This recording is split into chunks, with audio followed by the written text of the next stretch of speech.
सावन सोमवार व्रत कथा। पहले समय में किसी नगर में एक धनी व्यापारी रहता था। दूर दूर तक उसका व्यापार फैला हुआ था। नगर के सभी लोग उस व्यापारी का सम्मान करते थे। इतना सब कुछ से संपन्न होने के बाद भी वह व्यापारी बहुत दुखी था, क्योंकि उसका कोई पुत्र नहीं था, जिस कारण अपने मृत्यु के पश्चात व्यापार के उत्तराधिकारी की चिंता उसे हमेशा सताती रहती थी। पुत्र प्राप्ति की इच्छा से व्यापारी प्रत्येक सोमवार भगवान शिव की व्रत पूजा किया करता था और शाम के समय शिव मंदिर में जाकर शिवजी के सामने घी का दीपक जलाया करता था। उसकी भक्ति देखकर मां पार्वती प्रसन्न हो गई और भगवान शिव से उस व्यापारी की मनोकामना पूर्ण करने का निवेदन किया।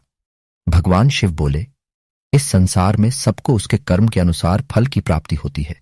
जो प्राणी जैसा कर्म करते हैं उन्हें वैसा ही फल प्राप्त होता है। शिवजी द्वारा समझाने के बावजूद मां पार्वती नहीं मानी और उस व्यापारी की मनोकामना पूर्ति हेतु वे शिवजी से बार बार अनुरोध करती रही। अंततः माता के आग्रह को देखकर भगवान भोलेनाथ को उस व्यापारी को पुत्र प्राप्ति का वरदान देना पड़ा। वरदान देने के पश्चात भोलेनाथ मां पार्वती से बोले, आपके आग्रह पर मैंने पुत्र प्राप्ति का वरदान तो दे दिया, परंतु इसका यह पुत्र 16 वर्ष से अधिक समय तक जीवित नहीं रहेगा। उसी रात भगवान शिव उस व्यापारी के स्वप्न में आए और उसे पुत्र प्राप्ति का वरदान दिया और उसके पुत्र के 16 वर्ष तक जीवित रहने की भी बात बताई।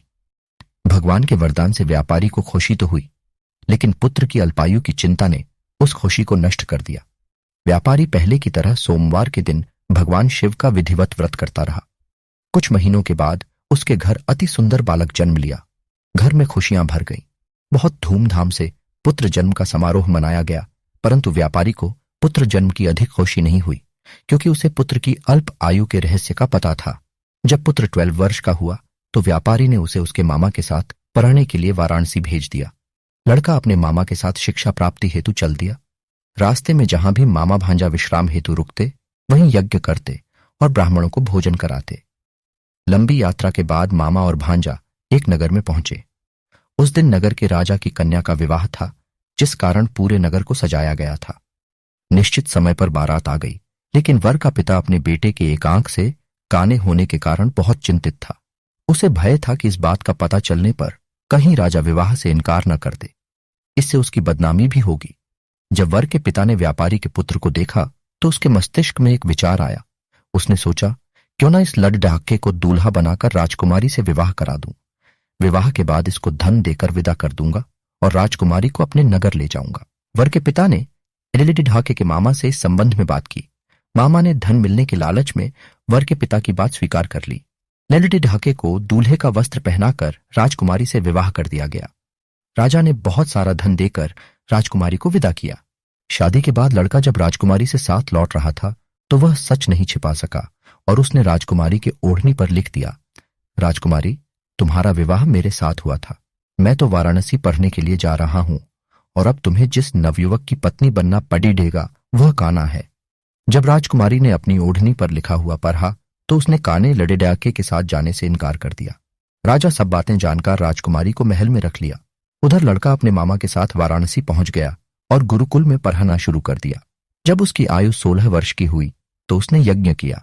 यज्ञ के समाप्ति पर ब्राह्मणों को भोजन कराया और खूब अन्न वस्त्र दान किए।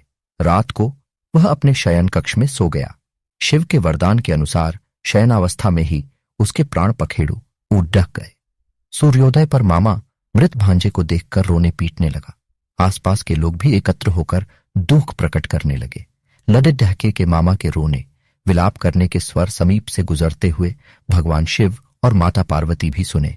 पार्वती ने भगवान से कहा, प्राणनाथ, मुझे इसके रोने के स्वर सहन नहीं हो रहे। आप इस व्यक्ति के कष्ट को अवश्य दूर करें। भगवान शिव ने पार्वती के साथ अदृश्य रूप में समीप जाकर देखा तो भोलेनाथ पार्वती से बोले, यह तो उसी व्यापारी का पुत्र है जिसे मैंने 16 वर्ष की आयु का वरदान दिया था। इसकी आयु पूरी हो गई है। मां पार्वती ने फिर भगवान शिव से निवेदन कर उस बालक को जीवन देने का आग्रह किया। माता पार्वती के आग्रह पर भगवान शिव ने उस लड ढाके को जीवित होने का वरदान दिया और कुछ ही पल में वह जीवित होकर उठ बैठा। शिक्षा समाप्त करके लड़का मामा के साथ अपने नगर की ओर चल दिया। दोनों चलते हुए उसी नगर में पहुंचे जहां उसका विवाह हुआ था। उस नगर में भी यज्ञ का आयोजन किया। समीप से गुजरते हुए नगर के राजा ने यज्ञ का आयोजन देखा और उसने तुरंत ही लड्ढके और उसके मामा को पहचान लिया। यज्ञ के समाप्त होने पर राजा मामा और लड्ढाके को महल में ले गया और कुछ दिन उन्हें महल में रखकर बहुत सा धन, वस्त्र आदि देकर राजकुमारी के साथ विदा कर दिया। इधर भूखे प्यासे रहकर व्यापारी और उसकी पत्नी बेटे की प्रतीक्षा कर रहे थे। उन्होंने प्रतिज्ञा कर रखी थी कि यदि उन्हें अपने बेटे की मृत्यु का समाचार मिला तो दोनों अपने प्राण त्याग देंगे। परंतु जैसे ही उसने बेटे के जीवित वापस लौटने का समाचार सुना तो वह बहुत प्रसन्न हुआ। वह अपने पत्नी और मित्रों के साथ नगर के द्वार पर पहुंचा। अपने बेटे के विवाह का समाचार सुनकर पुत्रवधू राजकुमारी को देखकर उसकी खुशी का ठिकाना न रहा। उसी रात भगवान शिव ने व्यापारी के स्वप्न में आकर कहा, हे श्रेष्ठी, मैंने तेरे सोमवार के व्रत करने और व्रत कथा सुनने से प्रसन्न होकर तेरे पुत्र को लंबी आयु प्रदान की है। पुत्र की लंबी आयु जानकर व्यापारी बहुत प्रसन्न हुआ। सोमवार का व्रत करने से व्यापारी के घर में खुशियां लौट आईं। शास्त्रों में लिखा है कि जो स्त्री पुरुष सोमवार का विधिवत व्रत करते और व्रत कथा सुनते हैं, उनकी सभी इच्छाएं पूरी होती हैं।